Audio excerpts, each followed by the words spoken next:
എത്തിയിട്ടില്ല.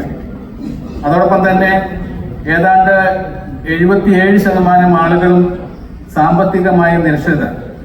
ഈ രണ്ട് കാര്യങ്ങൾ വെച്ചുകൊണ്ട് തന്നെ പ്രിയപ്പെട്ട പോൾ സാർ ഇവിടെ ഉണ്ട്. റിസർവ് ബാങ്കിന്റെ അഭിമാനമായ പോൾ സാറിന്റെ നേതൃത്വത്തിൽ ഇക്കാര്യത്തിലൊക്കെ വലിയ ഇടപെടൽ നടത്തിക്കൊണ്ട് മുന്നോട്ട് പോവുകയും അപ്പൊ കേരള മാക്സിമയും അതോടൊപ്പം ചേർന്നുകൊണ്ട് രാജ്യത്ത് ബാങ്കിംഗ് സംവിധാനങ്ങൾ കൂടുതലായി ലഭ്യമാക്കുവാനുള്ള വലിയ ദൗത്യത്തിന്റെ ഭാഗമായി പ്രത്യേകിച്ച് റിസർവ് ബാങ്കും കേന്ദ്ര ഗവൺമെന്റും മറ്റുമൊക്കെ ഈ കാര്യത്തിൽ വലിയ സമീപനം സ്വീകരിച്ച് മുന്നോട്ട് പോകുമ്പോൾ രാജ്യത്തുടനീളം ബാങ്കിംഗ് സംവിധാനങ്ങൾ ലഭ്യമാക്കിക്കൊണ്ട് മുന്നോട്ട് പോകാനാണ് ആഗ്രഹിക്കുന്നത്.